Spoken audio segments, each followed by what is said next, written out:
Hi friends, you welcome to Sham Institute. So మనం ఈరోజు current affairs చూద్దాం. So మే 17th కదా ఈరోజు కరెంట్ అఫైర్స్లో భాగంగా మనం డిస్కస్ చేయబోయే అంశాలు ఇవి. రాహత్ వ్యాయామం. ఈ రాహత్ వ్యాయామం వార్తల్లో ఉంది మనకి, అది ఏంటి అనేది చూద్దాం. తర్వాత నయీ దిశ, ఇది ఒక కాన్సెప్ట్. నయీ దిశ 10 సంవత్సరాల గోల్డెన్ వీసా కార్యక్రమం. తర్వాత ఓడిఓపి పథకం, అంతర్జాతీయ అణుశక్తి సంస్థ, అంతర్జాతీయ యోగా దినోత్సవం. యోగా దినోత్సవం ఇప్పుడు కాదు, కానీ దానికంటే ఒక స్పెషల్ న్యూస్ ఉంది, అది డిస్కస్ చేద్దాం. మనం 1 by 1 మూవ్ అయితే మొదటిగా కనుక చూస్తే the first and foremost one, important one as well, 8వ ఐక్యరాజ్య సమితి global road safety week, UN global road safety week. Okay, ఎన్నోది? 8వది. ప్రపంచవ్యాప్తంగా రోడ్డు ప్రమాదాలను దృష్టిలో ఉంచుకొని మే 12 నుంచి 18 వరకు, మే 12 నుంచి 18 వరకు మనకి ఈ special UN global road safety వీక్ని ప్రవేశపెట్టడం జరుగుతుంది. మే 12వ తారీఖు నుంచి మే 18వ తారీఖు దాకా అనమాట, అంటే సండే దాకా. ఓకే, సో అయితే ఇక్కడ సంవత్సరానికి మనకి ఒక న్యూస్ వార్త కనుక చూస్తే, ఫైనల్ ఒక టర్న్ కనుక చూస్తే, దాదాపుగా రోడ్డు ప్రమాదాల ద్వారా సంవత్సరానికి చనిపోతున్న వాళ్ళు కనుక చూస్తే 1.2 మిలియన్ మరణాలు జరుగుతున్నాయి. వాళ్ళల్లో అంటే దానిలో కూడా దాదాపుగా 5 కోట్ల దాకా, 1.2 మిలియన్ అంటే దాదాపు మిలియన్ అంటే 10 లక్షలు కదా, అంటే దాదాపుగా 12 లక్షలు. 1.2 అంటే 12 లక్షల దాకా మంది దాకా చనిపోతున్నారు. తర్వాత 50 మిలియన్లు, 50 మిలియన్స్ అంటే 5 కోట్లు అనమాట. 5 కోట్ల మంది దాకా క్షతగాత్రులు అవుతున్నారు, అంటే దెబ్బలు తగ్గుతున్న వాళ్ళు, కాళ్ళు చేతులు విరుగుతున్న వాళ్ళు, ఇలాంటి వాళ్ళు అనమాట, క్షతగాత్రులు అంటాం కదా. వాళ్ళు దాదాపుగా ఒక 5 కోట్ల మంది ఉన్నారు. అది ఒక 12 లక్షల మంది ఉంటే ఇది ఒక 5 కోట్లు ఉన్నారు. చనిపోతున్న వారు 12 లక్షల దాకా ఉంటున్నారు సంవత్సరానికి. వీళ్ళల్లో దాదాపుగా అంటే మనకి చిన్న వయసు వాళ్ళే ఎక్కువ మంది అనమాట, అంటే లైక్ 5 నుంచి 29 సంవత్సరాల వారే ఎక్కువ ఉండడం. అంతేకాకుండా ప్రతి నలుగురిలో ఒకరు కాలినడక నడిచే వాళ్ళు కూడా ఉన్నారు.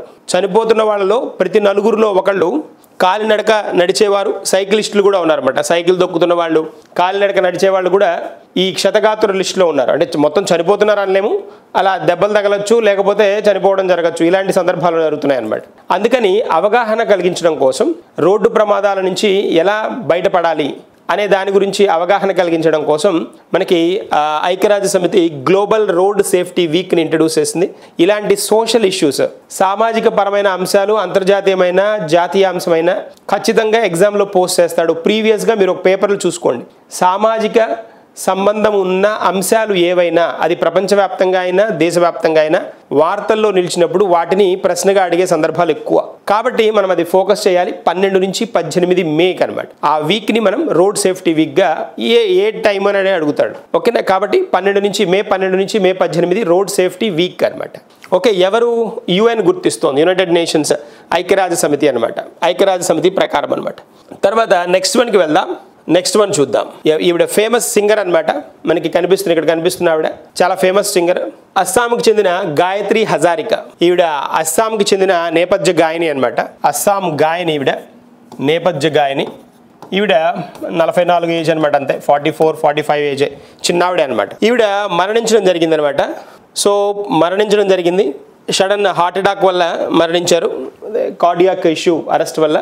ఎనీవేస్, మనకి వార్తల్లో ఉన్నారు కాబట్టి మరణాలు అంశం కింద మనం తెలుసుకోవాలి కాబట్టి, సో మరణాలు అనే ట్యాగ్ కింద లిస్ట్ అవుట్ చేసుకోవాల్సిన అంశం. అస్సాం సంస్కృతి మరియు సంగీత ప్రపంచంలో చాలా ప్రముఖ వ్యక్తిగా చెప్తారు ఇవన్నీ, గాయత్రి హజారిక. సో అస్సాం గాయని చనిపోవడం జరిగిందనమాట గౌహతిలో. ఓకే, హజారిక అనే పేరు మనం అస్సామీస్ కాంటెక్స్ట్లో చాలా చోట్ల వింటాం, హజారిక అనే వర్డ్. ఓకేనా, సో ఎవరు అంటే ఎవరు చనిపోయారని అడుగుతాడు, ఆబిచరీ కాబట్టి ఎవరు అని అడుగుతాడు, ఏ రాష్ట్రం అని అడగడానికి స్కోప్ ఉంటుంది, లేదా వాళ్ళ ప్రొఫెషన్ అడుగుతాడు. నేపథ్య గాయని, సింగర్ అనమాట. నెక్స్ట్ వన్ చూడండి, 10 సంవత్సరాల గోల్డెన్ వీసా కార్యక్రమం. ఈ గోల్డెన్ వీసా అనే పదం వినిపించగానే, అసలు మనకు వీసా అనే పదం వినిపించగానే అమెరికానే గుర్తొస్తోంది. అమెరికా గుర్తొస్తోంది ఎందుకంటే రకరకాల ట్యాక్సులు వేయడంతో, సుంకాలతోటి చాలా ఇబ్బంది పెట్టేస్తుంది కదా. ఇవాళ న్యూస్కి వచ్చినప్పటికీ మనకి ప్రతి ₹1,00,000 భారతదేశానికంటే ఏ దేశానికైనా బయటికి పంపించుకోవాలి అని అంటే అమెరికా నుండి లక్షకు ₹5,000 చెల్లించాల్సి వస్తుందని అనౌన్స్ చేస్తున్నారు. లక్షకు ₹5,000 భారతదేశంకి అయితే రూపాయల్లో కన్వర్షన్ కాబట్టి చెప్తున్న దేశం అమెరికా. ప్రతి ₹1,00,000 మీరు పంపించిన దానికి ₹5,000 ట్యాక్స్ కట్టాలి అని చెప్తోంది. ఓకేనా, స్పెషల్ టర్న్ అది కూడా కంట్రోల్ చేసేస్తుంది అనమాట. సో బట్ ఇక్కడ ఈ 10 సంవత్సరాల గోల్డెన్ వీసా ఎవరు ఇంట్రడ్యూస్ చేస్తున్నారు అంటే గోల్డెన్ వీసా కార్యక్రమం ఇది వియత్నాం అనమాట. వియత్నాం ప్రవేశపెట్టిన వినూత్నమైన వీసా కార్యక్రమం 10 సంవత్సరాల గోల్డెన్ వీసా. వియత్నాం అనగానే మనకు తెలుసు కదా, వియత్నాం అనగానే మనకి సౌత్ ఏషియన్ నేషన్ అనమాట, ఆగ్నేయాసియా దేశం. ఆగ్నేయాసియా దేశాలలో చాలా ప్రముఖమైన దేశం అంటాం చెప్తాం వియత్నాం. వియత్నాం యొక్క స్పెషాలిటీ ఏంటి అని అంటే చైనా తర్వాత ఆసియా ఖండంలో సప్లై చైన్ స్ట్రాంగ్గా ఉన్న దేశం ఏది అని అంటే సరఫరా గొలుసు అంటాం కదా, సప్లై చైన్. సరఫరా గొలుసు అంటే ఒక వస్తువుని తయారైనప్పటి నుంచి అది వినియోగదారుడికి వెళ్లే లోపు ఉన్న ప్రాసెస్ అంతటిని ఏమంటామంటే సప్లై చైన్ అంటారు. ఈ సప్లై చైన్లో సరఫరా గొలుసులో ప్రపంచంలోనే చాలా ప్రముఖమైన దేశం ఏది అని అంటే ప్రముఖమైన దేశం చైనా ఫేమస్. ఆసియా ఖండానికి వచ్చేటప్పటికి చైనా తర్వాత అంత స్ట్రాంగ్ ఏది అని అంటే వియత్నాం. భారతదేశం కూడా సప్లై చైన్లో ఈ మధ్య కాలంలో కొంచెం డెవలప్ అవుతుంది. అంతకుముందు ఇంకా దారుణంగా ఉండేది. సరఫరా గొలుసు సరిగ్గా ఉండదు. మంది వస్తువులు తయారు చేసినా అవి సరఫరా అవ్వకపోతే ఉపయోగం ఉండదు కదా. ఓకేనా, అలాంటి కాంటెక్స్ట్ అనమాట. స్పెషల్ కంట్రీనే వియత్నాం, చిన్న కంట్రీయే. వాణిజ్యం మరియు పర్యాటక అభివృద్ధి కోసం ట్రేడ్ తర్వాత పోతే ట్రేడ్ కోసం తర్వాత టూరిజం డెవలప్ చేసుకోవడం కోసం ఈ కొత్త వినూత్నమైన గోల్డెన్ వీసా కార్యక్రమాన్ని అందుబాటులోకి తీసుకొచ్చింది వియత్నాం. పర్యాటకులను ఎక్కువ రోజులు ఆకర్షించడానికి అంతేకాకుండా పెట్టుబడులను, వాణిజ్యాన్ని, విదేశీ పర్యాటకులను ఆకర్షించడానికి ఈ ప్రక్రియకి అవలంబిస్తోంది అనమాట, ఇంట్రడ్యూస్ చేస్తోంది. ఎవరు అంటే వియత్నాం. అంటే పర్యాటక ప్రదేశాలు చాలా ఉన్నాయి. పర్యాటకంగా చాలా ప్రసిద్ధి చెందిన ఏరియా అని చెప్పాలి వియత్నాం. వాళ్ళ ట్రెడిషన్ కానీ దాదాపుగా 2-3 వేల సంవత్సరాల మంచి సంస్కృతి సాంప్రదాయాల మేళవింపే మన వియత్నాం అనమాట. కాబట్టి వాటన్నిటిని అట్రాక్ట్ చేసే విధంగా పర్యాటకులను ఆకర్షించడానికి ఈ వినూత్నమైన కార్యక్రమాన్ని అంటే 10 సంవత్సరాల గోల్డెన్ వీసా కార్యక్రమాన్ని ఇంట్రడ్యూస్ చేస్తోంది. 10 సంవత్సరాల దాకా ఇంకా మళ్ళీ వీసా గురించి ఇంకా వెళ్లాల్సిన అవసరం ఉండదు. తర్వాత రెన్యూవల్ చేయించుకోవచ్చు అనమాట, అలాంటి కాంటెక్స్ట్. తర్వాత ఇక్కడ ఆగ్నేయాసియా ప్రముఖ దేశంగా ఎదగడానికి ఈ ప్రయత్నం చేస్తోంది. మంచిదే కదా అది. ఆగ్నేయాసియా దేశాలు అనగానే మనకి ఫిలిప్పీన్స్ కానీ, ఇండోనేషియా కానీ, లావోస్, బ్రూనే ఈ నేషన్స్ ఉన్నాయి కదా. ఈ దేశాలని ఆగ్నేయాసియా దేశాలు అంటారు అనమాట.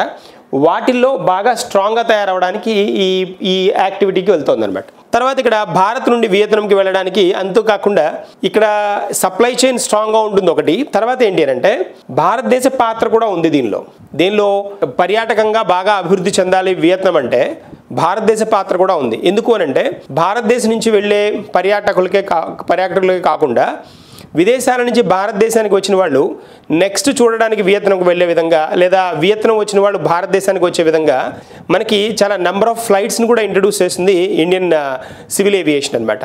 సో ఢిల్లీ నుంచి, ముంబై నుంచి, చెన్నై నుంచి, కోల్కతా నుంచి మనకి వియత్నానికి చాలా ఈజీగా అందుబాటులో విమానాలు కూడా ఉండడం వల్ల ఏంటి అని అంటే అక్కడికి రీచ్ అవ్వడం, పర్యాటకుల సందర్శనార్థం పర్యాటకులు రావడం కూడా ఎక్కువ అవుతున్న సందర్భం ఉందన్నమాట. సో వాళ్ళ వల్ల కూడా మనకు బెనిఫిట్, ఎందుకంటే అక్కడికి వచ్చిన వాళ్ళు మళ్ళీ ఇక్కడికి రావడానికి కూడా ఫ్లైట్లు ఉపయోగపడతాయి కదా. సో అలా కూడా బెనిఫిట్ ఉందన్నమాట. That's a point. సో ఏ దేశం అని అడుగుతాడు, గోల్డెన్ వీసా కార్యక్రమం ఏ దేశం ఇంట్రడ్యూస్ చేసింది అని అడుగుతాడు. అది మనకి ఎవరు అంటే వియత్నాం. తర్వాత నెక్స్ట్ వన్కి వెళ్దాం. నెక్స్ట్ వన్ చూద్దాం. ఇక్కడ చూడండి, ఒక స్పెషల్ స్కీమ్ని పట్టుకొచ్చింది నయీ దిశ అనే స్కీమ్ని పట్టుకొచ్చింది ఒక స్పెషల్ రాష్ట్రం. ఈ నయీ దిశ అంటే నయీ అంటే మనకు తెలుసు కదా, నయీ అంటే న్యూ అని, దిశ అంటే డైరెక్షన్ అని, ఇట్స్ అ న్యూ డైరెక్షన్ అని, అంతేనా. న్యూ డైరెక్షన్ అనేది దీని మీనింగ్ అనమాట. ఎవరి కోసం ఇంట్రడ్యూస్ చేశారు అంటే ఢిల్లీ ప్రభుత్వం ప్రవేశపెట్టింది అనమాట. ఢిల్లీ ప్రభుత్వం ప్రవేశపెట్టింది. కాన్సెప్ట్ పేరు ఏంటి అని అంటే నయీ దిశ. సో ఇక్కడ దేనికోసం అంటే డ్రాప్ అవుట్స్ ఉంటారు కదా, ఈ డ్రాప్ అవుట్స్ని తగ్గించి, డ్రాప్ అవుట్స్ సంఖ్యను తగ్గించి దెన్ తరగతి గది యొక్క విద్యార్థుల స్ట్రెంగ్త్ని పెంచడానికి ఈ కాన్సెప్ట్ని ఇంట్రడ్యూస్ చేసింది. దాని పేరే నయీ దిశ ఇనిషియేటివ్. చొరవ అంటున్నాం కదా, నయీ దిశ ఇనిషియేటివ్. సో ఇక్కడ దీనికి మనకు కూడా ఉన్నాయి. అంటే జనరల్గా అన్ని రాష్ట్రాల్లో ఈ డ్రాప్ అవుట్స్ తగ్గించడానికి అన్ని రాష్ట్రాలు అవలంబిస్తున్న ఒక ప్రోగ్రాం ఉంది. దాని పేరే mid day meal.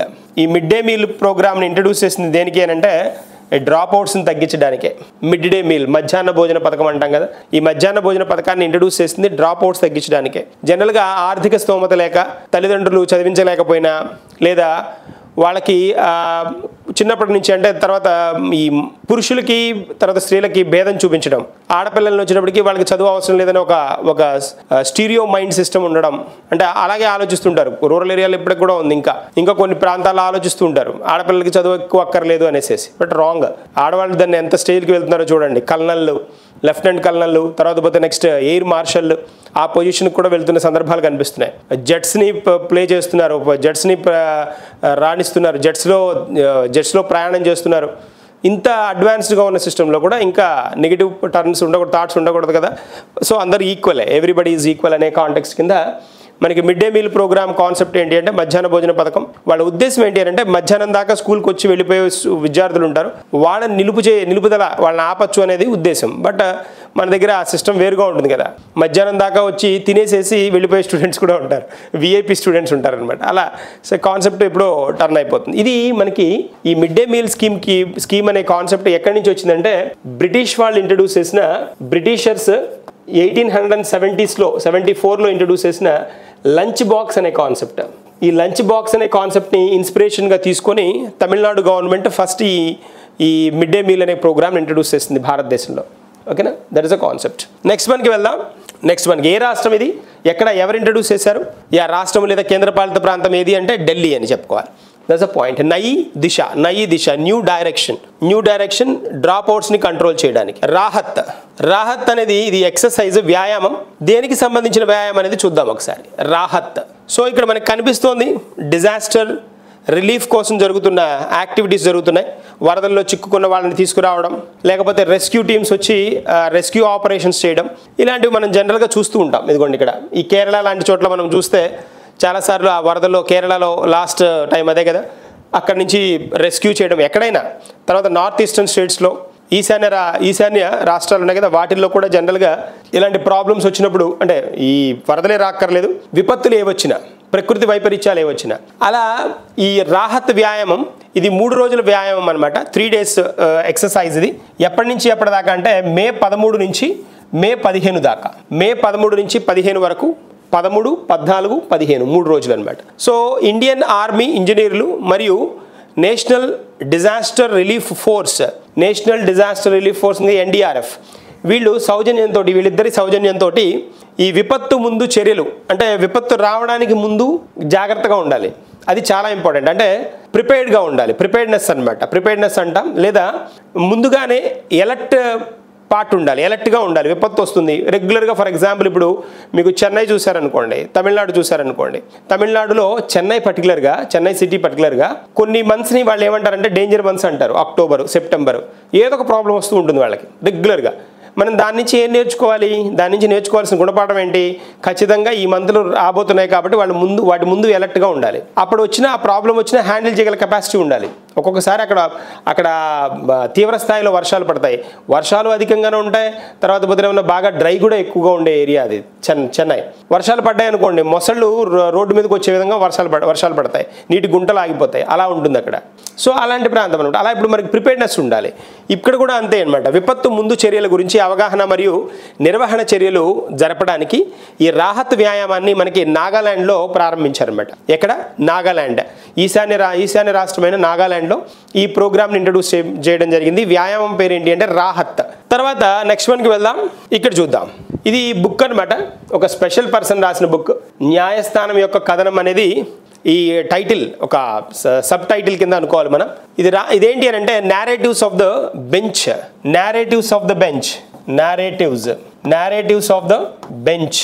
Judges speaks. ఇది బుక్ అనమాట. Narratives of the bench a judge speaks. ఈ బుక్ మనకి బాగా familiar. NV Ramana Supreme Court chief జస్టిస్గా చేశారు కదా, ఎన్వి రమణ రాసిన పుస్తకం అనమాట. ఇది ఆంధ్రప్రదేశ్కి చెందిన వ్యక్తి. ఈయన రాసిన పుస్తకం అనమాట. సుప్రీంకోర్టు చీఫ్ జస్టిస్గా చేశారు కదా, ఈయన రచించిన పుస్తకం అనమాట ఇది. ఓకేనా? పేరేంటి? The narratives of the bench, judge speaks. Narratives of the bench.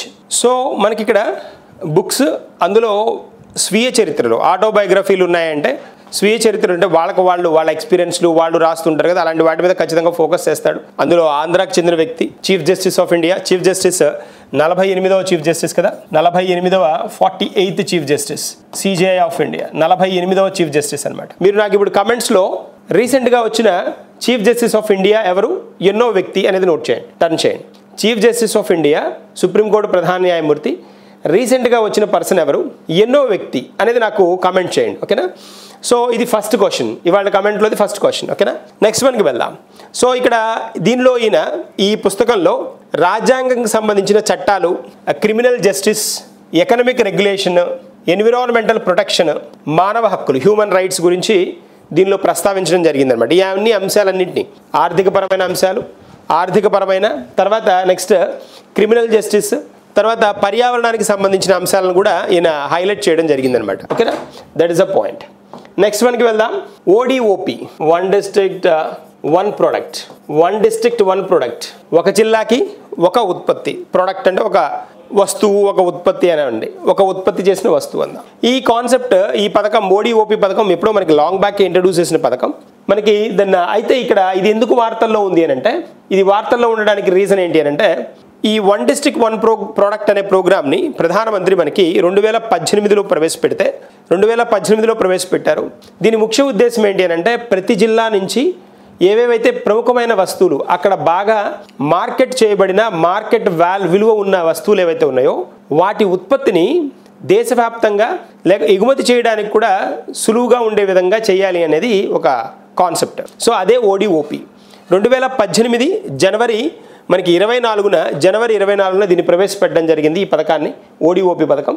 అయితే ఇప్పుడు చాలా స్పెషల్గా కొన్ని రాష్ట్రాల్లో అయితే, అంటే అక్కడ ఉత్పత్తులు ఉన్నాయి, మార్కెట్ అవ్వాల్సిన ఉత్పత్తులు ఉన్నాయి. ఇప్పుడు ఉత్తరప్రదేశ్ లాంటి రాష్ట్రాలు ఉన్నాయి, అక్కడ చాలా ఫేమస్ చిన్న చిన్న సిటీలు కూడా.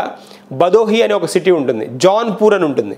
బదోహి అనే ఒక చిన్న సిటీ, చాలా చిన్న గ్రామమే అది, సిటీ కూడా కాదు. అది ప్రపంచవ్యాప్తంగా కార్పెట్స్ మనకు ఉంటాయి కదా, తివాచీలు అంటాం కదా, తివాచీల ఉత్పత్తిలో చాలా ప్రముఖమైంది అనమాట, చాలా ప్రముఖమైంది. బదోహి అంటాం, బదోహి ఉత్తరప్రదేశ్లో అనమాట. అలా ఒక్కొక్క ఏరియాకి ఒక్కొక్క స్పెషాలిటీ ఉంటుంది, చాలా స్పెషల్గా ఉంటుంది.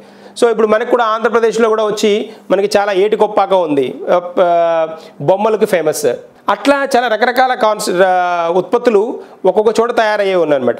వాడి తయారీ చేసిన వాళ్ళకి పద్మశ్రీలు కూడా ఇస్తున్నారు కదా. ఓకేనా? సో స్పెషల్ థింగ్ ఇక్కడ ఈ 12 కొత్త ఉత్పత్తులని ఉత్తరప్రదేశ్ గవర్నమెంట్ ఇంట్రడ్యూస్ చేసింది అనమాట. 12 కొత్త ఉత్పత్తులు. ఈ 12 వచ్చిన కొత్త ఉత్పత్తులతోటి ఉత్తరప్రదేశ్లో మొత్తం ఓడిఓపి కింద చేరిన ఉత్పత్తులు ఎన్ని అంటే 74 అనమాట. 74 ఉత్పత్తులు. ఏ రాష్ట్రంలో? ఉత్తరప్రదేశ్. సో మనకి ఈ సందర్భంగా దీనివల్ల ఏమవుతుంది, ఇన్ని ఉత్పత్తులు అంటే వాళ్ళకి ఉపాధి అవకాశాలు పెరుగుతాయి, అంటే ఎంప్లాయ్మెంట్ వైజ్ బెనిఫిట్ ఉంటుంది. తర్వాత ఎక్స్పోర్ట్స్, ఎగుమతుల పెంపు కూడా జరుగుతుంది. తర్వాత రాష్ట్రాన్ని 1 ట్రిలియన్ ఆర్థిక వ్యవస్థగా మారాలి అనేది వీళ్ళ టార్గెట్. చాలా చాలా ఇంపార్టెంట్. చూడండి ఈసారి ఏ రాష్ట్రం, చాలా రాష్ట్రాలు వార్తలో ఉన్నాయి మనకి. ఒక్కొక్క రాష్ట్రము 1 ట్రిలియన్ అని, 2.4 అని, 2 ట్రిలియన్ అని. అర్థమైందా? ఎప్పటికి అవ్వాలి అనేది టార్గెట్ చెప్తున్నాయి. మనకి ఆంధ్రప్రదేశ్ అనుకోండి 2.4, మనకి ఆంధ్రప్రదేశ్ వచ్చేటప్పటికి 2.4, 2.4 ట్రిలియన్ ఎకానమీ అవ్వాలి, ఆర్థిక వ్యవస్థగా ఆంధ్రప్రదేశ్ మారాలి. 2.4 ట్రిలియన్ అంటే 10^12 అనమాట. ట్రిలియన్ ఎకానమీ, అన్ని సున్నాలు ఉండాలి, 12 సున్నాలు ఉండాలి 2.4 తర్వాత. అర్థమైందా? సో అంత పెద్ద ఆర్థిక వ్యవస్థగా ఆంధ్రప్రదేశే, రాష్ట్రం గురించే మాట్లాడుతున్నాం, దేశం కాదు. ఆంధ్రప్రదేశ్ మారాలి ఎప్పటికీ అని అంటే ఇయర్స్ చెప్తున్నారు వీళ్ళు. 2047 మనది విజన్ ఆంధ్రప్రదేశ్ కదా. విజన్ ఆంధ్రప్రదేశ్ ఎప్పటికీ 2047 నాటికి $2.4 ట్రిలియన్ ఎకానమీ అవ్వాలి భారతదేశాన్ని, మన ఆంధ్రప్రదేశ్ అనేది టార్గెట్. అట్లాగా వీళ్ళ టార్గెట్ ఏంటి అని అంటే, ఉత్తరప్రదేశ్ టార్గెట్ ఏంటి అంటే $1 ట్రిలియన్ ఎకానమీ. $1 ట్రిలియన్ ఎకానమీ ఎప్పటికీ అని అంటే $1 ట్రిలియన్ ఎకానమీ 2029 నాటికి. రీసెంట్గా మనం ఒడిస్సా గురించి చెప్పుకున్నాం, 36 for 36 అని, 36 for 36 అని చెప్పుకున్నాం. 2036 నాటికి వాళ్ళు 500 మిలియన్ అవ్వాలి, 500 మిలియన్ ఎకానమీ ఆర్థిక వ్యవస్థగా మారాలి అని చెప్పారు 2036 నాటికి. ఓకేనా? సో అది బిలియనే, 500 బిలియన్, 500 బిలియన్ ఎకానమీ అవ్వాలి అని చెప్పడం జరిగింది. ఎవరు అని అంటే ఒడిస్సా గవర్నమెంట్. అట్లా ఒక్కొక్క రాష్ట్రం ఒక్కొక్క టార్గెట్లో ఉందన్నమాట.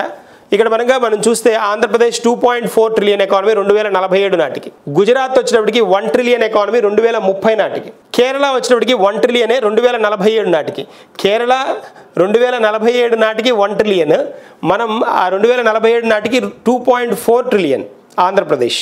తర్వాత కర్ణాటక వచ్చినప్పటికి 1 ట్రిలియన్ ఎకానమీ 2032కి, తమిళనాడు కూడా 2030 నాటికే 1 ట్రిలియన్ ఎకానమీ అవుతుంది. తమిళనాడుకి స్కోప్ ఉంది, కర్ణాటకకు కూడా స్కోప్ ఉంది. ఎందుకంటే వాటికి బాగా ఐటీ సెక్టార్కి రిలేటెడ్గా స్ట్రాంగ్గా ఉన్నాయి. ఒకటి ఎలక్ట్రానిక్స్ వైజ్ తమిళనాడు చాలా స్ట్రాంగ్ హబ్, అది ఎలక్ట్రానిక్స్ హబ్ అది. సో వీళ్ళకి ఛాన్స్ ఉంది 1 ట్రిలియన్ అవ్వచ్చు ఎప్పటికీ 2030 నాటికే.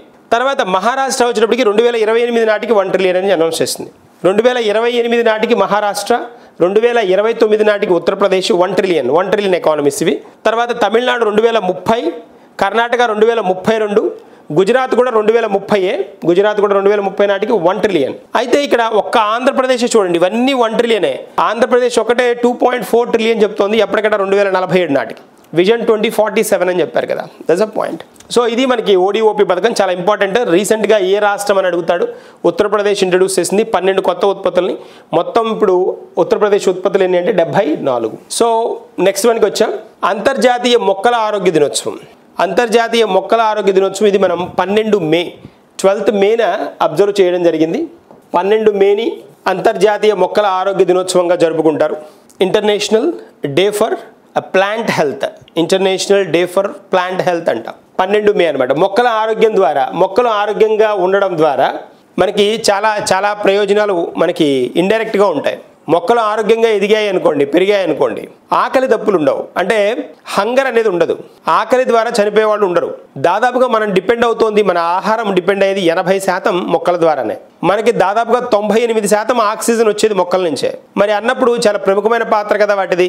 సో అది ఉద్దేశించి ఇక్కడ పేదరికాన్ని నిర్మూలించడానికి మొక్కల పెంపకం ఇండైరెక్ట్గా ఉపయోగపడుతుంది.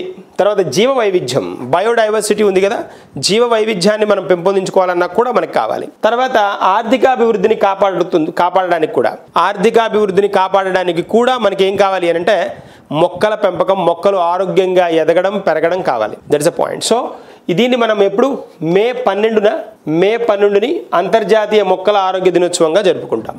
ఓకేనా. తర్వాత నెక్స్ట్ వన్కి వెళ్దాం.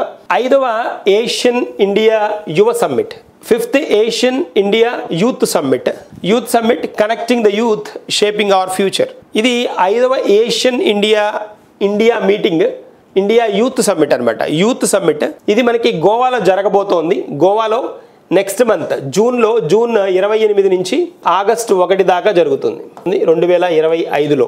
ఎక్కడ జరుగుతుంది అంటే గోవాలో జరుగుతుంది. 5వ ఏషియన్ ఇండియా సమ్మిట్. ఏషియన్ అంటే association of south east Asian nations అంటారు. Association of south east Asian nations, ఆగ్నేయ ఆసియా దేశాల కూటమి అనమాట. ఇది అసోసియేషన్ అనమాట. ఇది ఆగ్నేయ ఆసియా దేశాల అసోసియేషన్. ఇందాకటి కాంటెక్స్ట్లో మనం వియత్నాం గురించి చెప్పుకుంటున్నప్పుడు ఇది ఆగ్నేయ ఆసియా దేశం అని చెప్పుకున్నాం. సౌత్ ఈస్టర్న్ నేషన్స్ అనమాట. సౌత్ ఈస్ట్ అంటే ఆగ్నేయం కదా. సో ఈ సౌత్ ఈస్ట్ నేషన్స్లో మనకి ఫిలిప్పీన్స్ కానీ, ఇండోనేషియా కానీ, లావోస్, బ్రూనే, కాంబోడియా, ఇండోనేషియా ఉంది. తర్వాత నెక్స్ట్ ఇంకా మనకి మలేషియా ఉంది, మయన్మార్ ఉంది, సింగపూర్ ఉంది, థాయిలాండ్ ఉంది. ఈ 10 దేశాలని, ఇప్పుడు మనకి 10 దేశాలు చెప్పుకున్నాం. ఈ 10 దేశాలని ఏషియన్ దేశాలు అంటారు. ఆగ్నేయ ఆసియా దేశాలుగా చెప్తారు ఈ 10 దేశాలు. గుర్తుంచుకోవాల్సినవి.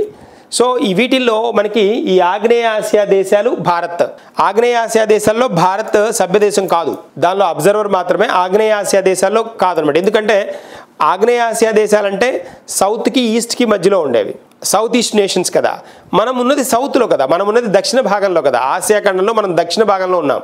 ఇవన్నీ దక్షిణ భాగానికి, తూర్పు భాగానికి మధ్యలో ఉన్నవన్నమాట. దక్షిణానికి తూర్పుకి మధ్యలో ఉన్న దేశాలే ఆగ్నేయ ఆసియా దేశాలు, సౌత్ ఈస్ట్ నేషన్స్ కదా. అర్థమైందా? దట్ ఇస్ అ కాంటెక్స్ట్ అనమాట. సో ఎక్కడ జరగబోతోంది? గోవాలో జరగబోతోంది. దాదాపుగా అన్ని సమ్మిట్స్ ఇండియాలోనే జరుగుతున్నాయి. ఇవి ఇండియాలోనే. మొదటిది వచ్చేటప్పటికి ఫస్ట్ది భోపాల్లో జరిగింది, మధ్యప్రదేశ్. రెండవది వచ్చేటప్పటికి, సెకండ్ వన్ వచ్చేటప్పటికి గౌహతి, అస్సాంలో జరిగింది. మూడవది వర్చువల్గా జరిగింది, కరోనా టైం కాబట్టి. 4వ సమ్మిట్, ఇది కూడా ఇంపార్టెంట్, మనకి స్టాటిక్ కింద ఉపయోగపడుతుంది. 4వ సమ్మిట్ వచ్చినప్పటికి హైదరాబాద్ 2023లో జరిగింది అనమాట, 4th సమ్మిట్. ఇప్పుడు 5వది ఎక్కడ జరగబోతోంది అని అంటే Asian India summit, Asian India యువ సమ్మిట్ ఎక్కడ అంటే గోవాలో జరగబోతోంది. జూలై 28 నుంచి ఆగస్టు 1 దాకా. 3-4 రోజుల కంటే ఎక్కువ జరగవు ఈ సమ్మిట్స్. నెల పైన కనిపిస్తుంది కదా. జూలై 28 నుంచి ఆగస్ట్ 1 దాకా. జూలై 28 నుంచి ఆగస్ట్ 1 దాకా. ఓకే, నెక్స్ట్ వన్కి వెళ్దాం. స్పెషల్ ఆర్గనైజేషన్ గురించి మాట్లాడుకోబోతున్నాం మనం. అది అంతర్జాతీయ అణుశక్తి సంస్థ. అంతర్జాతీయ అణుశక్తి సంస్థ, international atomic energy agency. International atomic energy agency, అంతర్జాతీయ అణుశక్తి సంస్థ. ఇది మనకి వియత్నాంలో, మనకి వియన్నాలో ఉందన్నమాట. ఆస్ట్రియా వియన్నాలో ఉంది ఇది. ఇది IAEA అనమాట. Vienna, Austria. కన్ఫ్యూజ్ అవ్వకండి. ఇందాక మనం మాట్లాడుకుంది వియత్నాం అనేది దేశం, వియన్నా అనేది రాజధాని. దేనికి అంటే ఆస్ట్రియాకి. ఆస్ట్రియా రాజధాని వియన్నా. ఓకేనా. సో ఈ వియన్నాలో ఉంది అనమాట ఇంటర్నేషనల్ అటామిక్ ఎనర్జీ ఏజెన్సీ. ఇది ఏం చేస్తుంది అంటే ఏ దేశంలోనైనా సరే సభ్య దేశాలు ఎవరైతే ఉంటారో ఈ IAEAలో వాళ్ళ దగ్గర ఉన్న అణు రియాక్టర్లని రాటిఫై చేస్తుంది. అంటే అవి పర్ఫెక్ట్ పరిమాణాలతోటి రన్ అవుతున్నాయా లేదా, వాటి స్టాండర్డ్ అంటే స్టాండర్డ్ ఎలా మెయింటైన్ చేస్తున్నారు, పర్ఫెక్ట్ స్టాండర్డ్లో ఉన్నాయా లేదా, వాటి నుంచి ఎలాంటి ఇబ్బందులు ఏమైనా ఉన్నాయా, ఇలాంటివన్నీ చెక్ చేస్తుంది అనమాట. అణు రియాక్టర్లు, న్యూక్లియర్ రియాక్టర్స్ని చెక్ చేస్తుంది అనమాట. సో అంటే వాటిని రాటిఫై కూడా చేస్తుంది. ఇక్కడ ప్రాబ్లం ఏం లేదు, మీరు ప్రొసీడ్ చేసుకోవచ్చు అని చెప్పేస్తుంది. అలా రాటిఫై అయిన దేశాలు ఉంటాయి దేనిలో, IAEAలో. బట్ IAEAలో భారతదేశం సభ్యదేశమే. కానీ మన దగ్గర ఉన్న న్యూక్లియర్ రియాక్టర్లు రాటిఫై అయ్యి లేవు. ఓకేనా, పక్క కాంటెక్స్ట్ అది. సో భారతదేశం IAEAలో సభ్యదేశమే. ఆ పాయింట్ గుర్తుంచుకోండి. ఏది IAEAలో. దీని మోటో ఏంటి అని అంటే atoms for piece and development. మనం అణు సంబంధమైన ఉత్పత్తులు ఏవైతే చేస్తున్నామో వాటిని శాంతి తర్వాత పోతే అభివృద్ధి కోసం మాత్రమే వాడాలి, వేరే రకంగా వాటిని వాడకూడదు అనేది దీని మోటో అనమాట. అయితే ఇక్కడ మనం కనుక చూస్తే ఈ IAEA 1957లో మనకి ఇంట్రడ్యూస్ చేయడం జరిగింది, ఎస్టాబ్లిష్ అవ్వడం జరిగింది. ఇప్పుడు ప్రస్తుతం వచ్చినప్పటికీ 180 దేశాలు సభ్యదేశాలుగా ఉన్నాయి. భారతదేశం సభ్యదేశమే. కానీ అన్ని అణు రియాక్టర్లు మన దగ్గర ఉన్న అఫీషియల్గా వర్క్ అవుతున్న 22 అణు రియాక్టర్లు ఏవైతే ఉన్నాయో అవి అన్నీ రాటిఫై అయ్యి లేవు. ఓకేనా. సో తర్వాత ఇక్కడికి వద్దాం. ఎందుకుంది ఇది వార్తల్లో అంటే మన భారత రక్షణ మంత్రి రీసెంట్గా ఒక పాయింట్ రైజ్ చేశారు. ఎంతసేపటికి భారత్ వైపే అందరూ చూస్తున్నారు. భారత్ని పాకిస్తాన్తో యుద్ధం చేయడం గురించి చాలామంది సంభాషించుకుంటున్నారు. అయితే ఇంత భారతదేశంతో ఫైట్ చేస్తున్న పాకిస్తాన్కి అణు ఆయుధాలు ఎక్కడి నుంచి వస్తున్నాయి అని క్వశ్చన్ అడిగారు. అది తేల్చాలి ముందు. IAEA ఎక్కడ తయారు చేస్తోంది, ఎందుకు IAEA పట్టించుకోవడం లేదు అని ఒక పాయింట్ హైలైట్ చేశారు మన రక్షణ మంత్రి. పాకిస్తాన్కి ఎక్కడి నుంచి అణు ఆయుధాలు వస్తున్నాయి అని క్వశ్చన్ ప్రైజ్ చేశారు. ఇప్పుడు పాయింట్ స్టార్ట్ అనమాట. అంటే ఇప్పుడు కాన్సెప్ట్ ఏంటి అని అంటే ఒక పాయింట్ చూద్దాం. మనకి అణు ఆయుధాలు తయారు చేయాలి అన్నా, అణు ఆయుధాలను ఉత్పత్తి చేయాలి అన్నా ఒక అంతర్జాతీయ కండిషన్, రూల్ ఒకటి ఉంటుంది. ఆ రూల్ని ఇంట్రడ్యూస్ చేసే సంస్థ ఏది అంటే NPT అంటారు. ఏంటది? NPT, నాన్ ప్రొలిఫరేషన్ ట్రీటీ అంట. నాన్ ప్రొలిఫరేషన్ ట్రీటీ అంటే నాన్ ప్రొలిఫరేషన్ ట్రీటీలో కనుక సంతకం చేస్తే ఏ దేశమైనా సంతకం చేసిందైతే వాళ్ళు ఖచ్చితంగా ఏంటి అని అంటే అణు ఆయుధాలని ఉత్పత్తి చేయకూడదు. ఒకవేళ ఉత్పత్తి చేస్తే వాటిని దేశ వినాశనం కోసం ఉపయోగించకూడదు అనే కండిషన్స్ ఉంటాయి. సో ఇప్పుడు ఇక్కడ కాంటెక్స్ట్ ఏంటి అంటే NPTలో భారతదేశం మెంబర్ కాదు, సభ్యదేశం కాదు, IAEAలో సభ్యదేశమే. ఈ NPTలో నాన్ ప్రొలిఫరేషన్ ట్రీటీలో అణు ఆయుధాల వ్యాప్తి సాంకేతికతను తగ్గించడం అంటే అణు ఆయుధాలని వ్యాపించడం అంటే నువ్వు తయారు చేయడమే కాదు, నువ్వు తయారు చేసి వేరే వాళ్ళకి ఇచ్చినా కూడా స్ప్రెడ్ చేయడమే. వాళ్ళ మీద కూడా ఇబ్బంది అనమాట, వాళ్ళ మీద కూడా కేసు వస్తుంది. నేను తయారు చేసి వేరే వాళ్ళకి ఇచ్చినా కూడా అది డేంజర్. ఇప్పుడు చైనా నార్త్ కొరియా ఇష్యూ అదే కదా. నార్త్ కొరియా అమెరికాని భయపించే విధంగా నా దగ్గర అణుబాంబులు ఉన్నాయి అంటున్నాడు. అణుబాంబులు ఉన్నాయంటే నీకు తయారు చేయడానికి సోర్స్ ఎవరు? చైనా ఇస్తుంది అనుకోండి. చైనా మీద కూడా డేంజర్ జోనే, చైనా కూడా డేంజర్లో ఉన్నట్లే.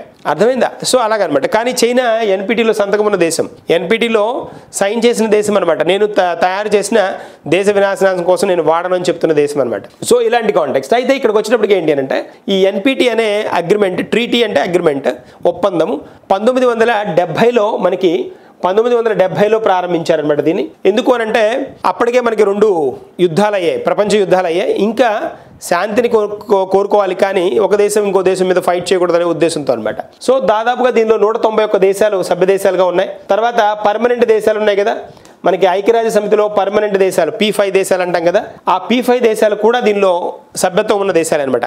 China, America, Britain, France and Russia. ఈ 5 దేశాలు ఎన్పిటిలో సభ్యత్వం ఉన్న దేశాలు. రష్యా చూడండి, ఎన్పిటిలో సభ్యత్వం ఉండి కూడా దాన్ని ఫైట్లో అక్కడక్కడ అణువాయుధాలని వాటిని వాడుతోంది. వీళ్ళకి మాత్రం రూల్ వర్తించడం లేదనమాట, ఈ 5 దేశాలకు మాత్రం. అదొక పాయింట్. అది వద్దాం, నెక్స్ట్ ఇంకొక సందర్భంలో డిస్కస్ చేద్దాం. అయితే ఇక్కడ మనకి భారత్, పాకిస్తాన్, ఇజ్రాయెల్ అఫీషియల్గా ఇప్పటి వరకు ఎన్పిటిలో సభ్యత్వం తీసుకోలేదు. ఎన్పిటిలో సభ్యత్వం లేని దేశాలు ఈ 3. ఇప్పుడు 2003 తర్వాత నుంచి నార్త్ కొరియా కూడా వచ్చింది. నార్త్ కొరియా అంతకుముందు సభ్యత్వం ఉన్న దేశమే, కానీ సభ్యత్వం వదులుకున్న దేశం, వైదొలిగినది సభ్యత్వం నుంచి ఎప్పుడు అంటే 2003లో నార్త్ కొరియా. ఇప్పుడు మొత్తం ప్రపంచవ్యాప్తంగా ఎన్పిటిలో సభ్యత్వం లేని కొన్ని మేజర్ దేశాలు ఏమి ఉన్నాయి అని అంటే Bharat, Pakistan, Israel, north Korea. ఈ 4 దేశాలకి దీనిలో సభ్యత్వం లేదనమాట. అది పాయింట్ ఇక్కడ మనకి. సో ఇవేంటి ఇప్పుడు అందుకని ఇండియా చాలా యాక్టివ్గా, పాకిస్తాన్ చాలా యాక్టివ్గా ఈ ప్రొలిఫరేషన్ జరుగుతోంది, ఇక్కడ తయారవుతున్నాయి, పాకిస్తాన్లో అణ్వాయుధాలు తయారవుతున్నాయి అనేది భారత్ పాయింట్. మన రక్షణ మంత్రి చెప్తోంది అది. మరి ఎందుకు పట్టించుకోవడం లేదు భారత్ని, ఐఏఈ ఎందుకు రాటిఫై చేయడం లేదు అని అడుగుతున్నారనమాట. So that is a context. ఇప్పుడు వచ్చేసేద్దాం, పాయింట్కి వచ్చేద్దాం. తర్వాత దీనిలో ఇంకొకటి కూడా ఉంది, ఇంకొక రూల్ కూడా ఉంటుంది, సిటీబీటీ అని ఉంటుంది. ఎన్పిటిలో ఒక భాగం అనమాట సిటీబీటీ అని, comprehensive nuclear test ban of treaty అంటాం. Comprehensive nuclear test ban of treaty ఏంటి అని అంటే సమగ్ర అణునిషేధ ఒప్పందం అంటాం. అణు సంబంధమైన ఏవైనా సరే ఆయుధాలను కానీ అణు సంబంధమైన ప్రక్రియలను వాడకూడదు అని చెప్పేది సిటీబీటీ. మనకి సిటీబీటీ 1996లో ప్రవేశపెట్టారు. భారతదేశం దీనిలో కూడా సభ్యత్వం లేదనమాట, దీనిలో కూడా సభ్యత్వం లేదు. మనకి ఈ మూడింటిలో ఈ 3 అణు ఆయుధాలకి అణు సంబంధమైన ప్రక్రియకి ఉండే ఆర్గనైజేషన్స్ ఇవి, సంస్థలు అనమాట. సిటీబీటీ, ఎన్పిటి, ట్రీటీలు, అగ్రిమెంట్లు అనమాట. భారతదేశం ఐఏఈఏలో ఒక్కదానిలో మాత్రమే మెంబర్, ఈ రెండింటిలో భారతదేశం మెంబర్ కాదు. అది గుర్తుంచుకుంటే సరిపోదు. వార్తల్లో ఉంది కాబట్టి దీని నుంచి క్వశ్చన్ అడగడానికి స్కోప్ ఉంటుంది. ఐఏఈఏ ప్రధాన కార్యాలయం ఎక్కడుంది అనేది నాకు కమెంట్ పెట్టండి. ఇది సెకండ్ క్వశ్చన్. ఐఏఈఏ ప్రధాన కార్యాలయం ఎక్కడ ఉంది? ఇంటర్నేషనల్ అటామిక్ ఎనర్జీ ఏజెన్సీ ప్రధాన కార్యాలయం ఎక్కడ ఉంది అనేది నాకు కమెంట్ పెట్టేసేయండి. Okay, next question. Samudrayaan mission. ఈ సముద్రయాన్ మిషన్ మనకి లాంగ్ బ్యాక్ ఇంట్రడ్యూస్ చేసిందే డీప్ ఓషన్ మిషన్ కింద. డీప్ ఓషన్ మిషన్ అనే ప్రోగ్రామ్ మనకు 2021లో ప్రవేశపెట్టారు. డీప్ ఓషన్ అంటే సముద్ర గర్భంలోకి వెళ్ళి అక్కడ పరిస్థితుల్ని, అక్కడ మనకి పరిశోధనలు చేయడానికి కానీ, అక్కడ ఉండే అవకాశాలని, లేకపోతే అక్కడ ఉన్న జంతుజాలాలని వీటిని పరీక్షించడానికి, పర్యవేక్షించడానికి, తర్వాత అక్కడ మనకి పర్యాటక రంగాన్ని అభివృద్ధి చేసుకోవడానికి వీలుగా ఇంట్రడ్యూస్ చేసిన కార్యక్రమం పాటే ఈ డీప్ ఓషన్ మిషన్ అనమాట. 5 సంవత్సరాల కాలానికి 2021లో దాన్ని ప్రవేశపెట్టారు. మినిస్ట్రీ ఆఫ్ ఎర్త్ సైన్సెస్ అన్నారు కదా, ఎర్త్ సైన్సెస్ మంత్రిత్వ శాఖ దీన్ని ప్రవేశపెట్టడం జరిగింది. డీప్ ఓషన్ మిషన్ అనమాట. ఇది మనకి 2026లో డీప్ ఓషన్ మిషన్ కింద ఈ సముద్రయాన్ అనే మిషన్ని ఆ ప్రోగ్రామ్ని ప్రవేశపెట్టారు. 2026లో మనకి ఇది అందుబాటులోకి వస్తుంది. దీని ద్వారా ఏంటి అంటే సముద్రాలను 6000 మీటర్ల లోపల కూడా 6000 మీటర్ల లోపలికి వెతకడానికి, అంటే 6000 మీటర్ల లోపలికి వెళ్లే విధంగా ఆ ప్లాన్ చేస్తున్నారు అన్నమాట. ఇదిగోండి మనకి ఇక్కడ కనిపిస్తుంది చూడండి. 6000 మీటర్ల లోపలికి దాకా కూడా వెళ్ళి దాన్ని చెక్ చేయడానికి మనకి మత్స్య 6000, 6000 మీటర్ల లోపలికి కాబట్టి 6000, మత్స్య 6000 అనే పేరుతోటి మానవ జలాంతర్గత వాహనాన్ని ప్రవేశపెట్టబోతున్నారన్నమాట. మానవ జలాంతర్గత వాహనము. సో హ్యూమన్ సబ్మరైన్ వెహికల్ అంటాం. దీనిలో మనుషులు ఉంటారనమాట.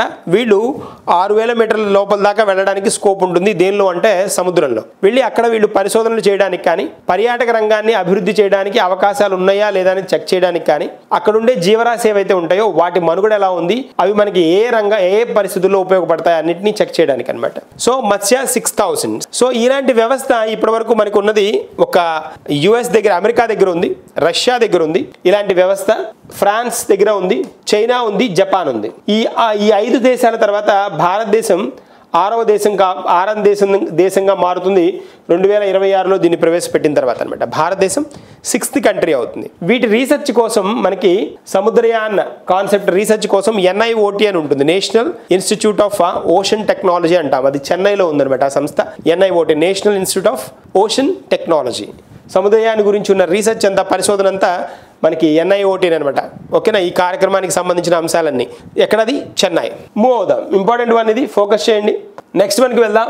POCSO code, POCSO, protection of children from sexual harassments కానీ సెక్షువల్ కండిషన్స్ కానీ.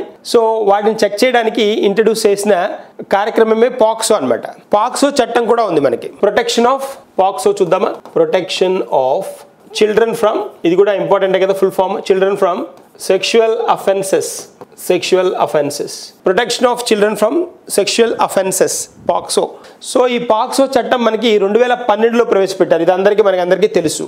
దీని ఉద్దేశం ఏంటి అని అంటే, ఏవైతే పిల్లల మీద వచ్చే ఈ లైంగిక సంబంధమైన అపవాదులు కానీ కేసులు కానీ ఏవైతే ఉంటాయో వాటిని డీల్ చేయడానికి ఈ పాక్సో చట్టాన్ని ప్రవేశపెట్టారు. అయితే రీసెంట్గా సుప్రీంకోర్టు మే మంత్లోనే 2025 మేలో సుప్రీంకోర్టు కేంద్రాన్ని ఒక ఆర్డర్ ఇచ్చిందనమాట. ఏమని అని అంటే, బాబు స్పెషల్ పాక్సో కోర్ట్స్ని ప్రవేశపెట్టండి. స్పెషల్ పాక్సో కోర్టులని ఈ పిల్లల మీద వచ్చిన కేసుల్ని పెండింగ్లో ఉంచకండి, వాటికి ట్రయల్ తొందరగా వేయండి. ఎందుకు అని అంటే, ఎక్కువ రోజులు వాటి మీద అవి అలాగే ఉండిపోయాయి అనుకోండి, కేసులు వాదించకుండా, ఏమవుతుందంటే న్యాయం తారుమారు అవ్వచ్చు. న్యాయాన్ని ఏం చేయొచ్చు అని అంటే సప్రెస్ చేసేయచ్చు, లేదా దాన్ని మార్పు చేర్పులు జరగచ్చు. కాబట్టి వాటిని త్వరితగతిన క్లియర్ చేయడానికి స్పెషల్ పాక్సో కోర్టులను ప్రవేశపెట్టండి అని చెప్పిందనమాట. ఎవరు చెప్పారు? సుప్రీంకోర్టు చెప్పింది. ఎవరికి? కేంద్రానికి.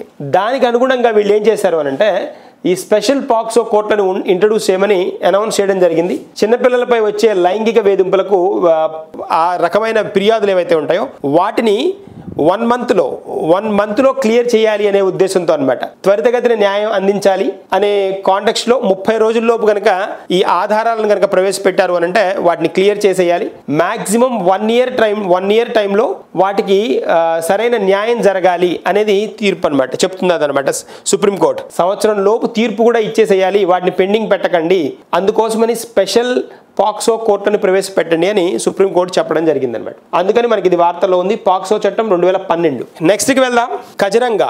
ఈ కజిరంగా జాతీయ ఉద్యానవనం మనకి మరియు పులుల అభయారణ్యం. ఇది ఫస్ట్ అభయారణ్యం, తర్వాత టైగర్ రిజర్వ్, తర్వాత పులుల అభయారణ్యంగా కూడా మార్చారు. జాతీయ ఉద్యానవనం మొదటిగా. యునెస్కో ప్రపంచ వారసత్వ ప్రదేశాలకు చెందిన నిపుణులు రీసెంట్గా మనకి ఈ కజిరంగా పార్క్ని సందర్శించడం జరిగిందనమాట.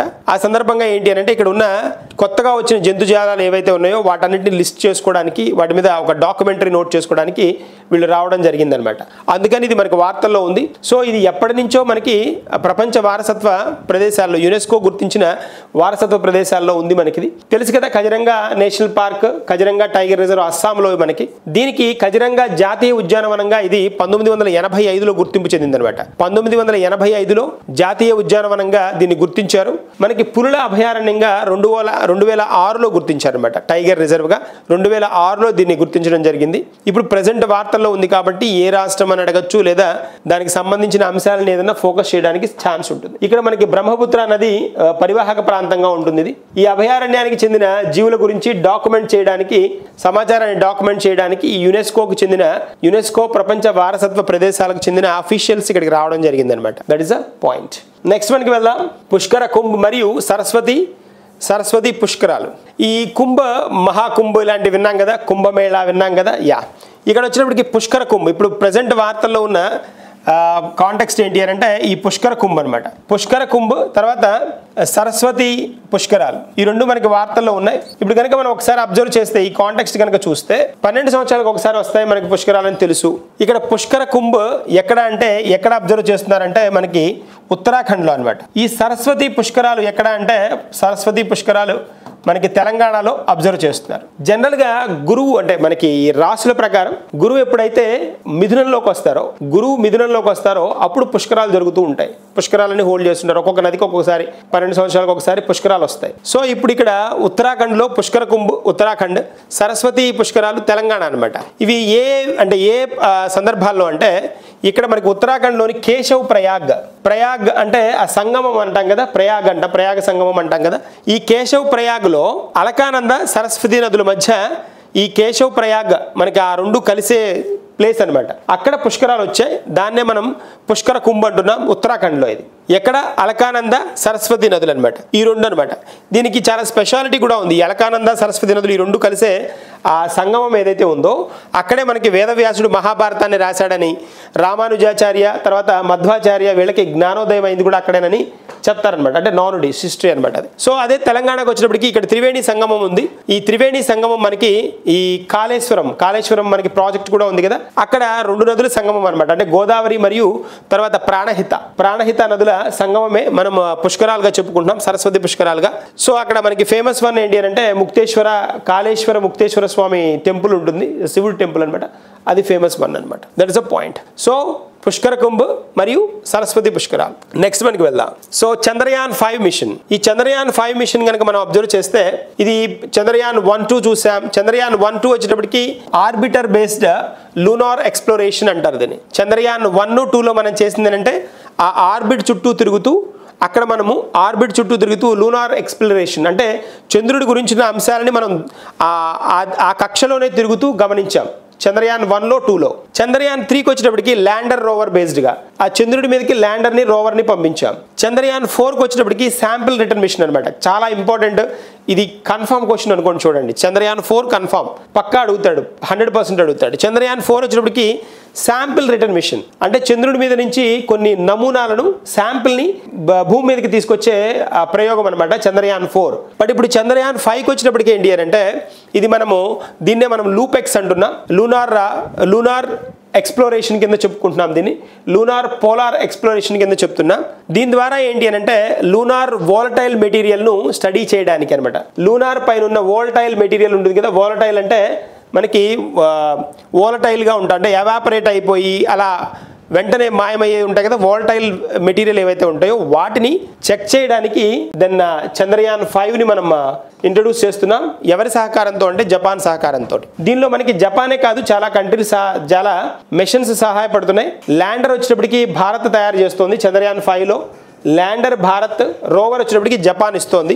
దానిలో సాంకేతికమైన అబ్జర్వేషన్ సామాగ్రిని వాటిని నాసా ప్లస్ యూరోపియన్ స్పేస్ ఏజెన్సీలు ఇస్తున్నాయి. దట్ ఇస్ అ పాయింట్ అనమాట మనకి. సో భారతదేశం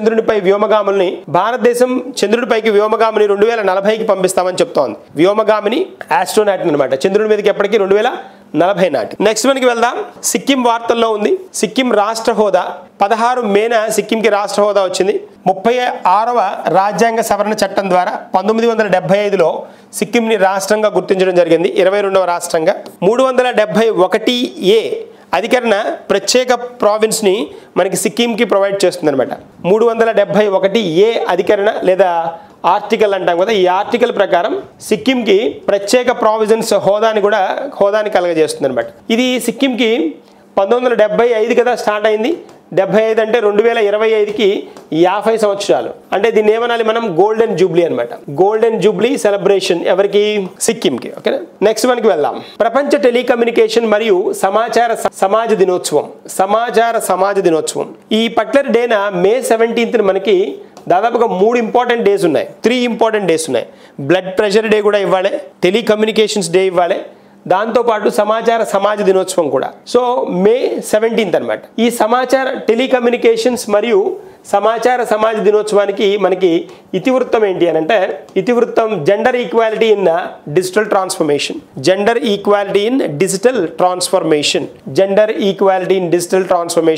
ఈ డిజిటల్ ట్రాన్స్ఫర్మేషన్ డిజిటల్గా మన ఏదైతే మార్పు ట్రాన్స్ఫర్మేషన్ జరుగుతుందో, చేంజెస్ జరుగుతున్నాయో దానిలో మనకి ఏమంటున్నాడు, జెండర్ ఈక్వాలిటీ, సమానంగా ఉండాలి, లింగ సమానత్వాన్ని మనం పాటించాలి అని చెప్తున్నారు. చాలా స్పెషల్ వన్గా ఉంది కదా, gender equality in digital transformation, May 17th. ఇలాగే ఇంకొక డే కూడా చూద్దాం మనం, ప్రపంచ రక్తపోటు దినోత్సవం, మే 17th. దీనిలో ఏంటి అంటే రక్తపోటు తెలుసు కదా, రక్తపోటు కనుక ఉంది అంటే, బ్లడ్ ప్రెషర్ కనుక ఉంది అంటే అది మనకి కార్డియాక్ అరెస్ట్లు అంటే గుండెకు సంబంధించిన రోగాలు రావడానికి అవకాశం ఉంటుందని చెప్పుకుంటారు కదా. So world hyper tension day అంట.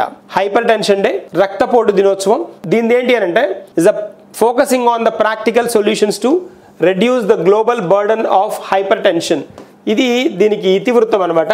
2025కి ఉన్న ఇతివృత్తం ఇది. Focusing on practical solutions to reduce the global burden of hyper tension. ఇది ఇతివృత్తం 2025 సంవత్సరానికి. తర్వాత ఇక్కడ ప్రపంచ హైపర్ టెన్షన్ లీగ్లో మే 14, 2005ని కన్ఫర్మ్ చేయడం జరిగిందనమాట. వరల్డ్ హైపర్ టెన్షన్ లీగ్ అనే సంస్థ 2005న 5వ సంవత్సరాన మే 14ని రక్తపోటు దినోత్సవంగా అనౌన్స్ చేసి తర్వాత దాన్ని 2006లో మే 14 కాదు మే 17 నుంచి మనం కండక్ట్ చేయబోతున్నామని చెప్పడం జరిగింది. సో ఆ విధంగా 2006 నుంచి మనం మే 17ని దేనిగా సెలబ్రేట్ చేసుకుంటున్నామంటే అబ్జర్వ్ చేస్తున్నామంటే రక్తపోటు దినోత్సవంగా. That is a point. Next వన్కి వెళ్దాం. యోగా దినోత్సవం.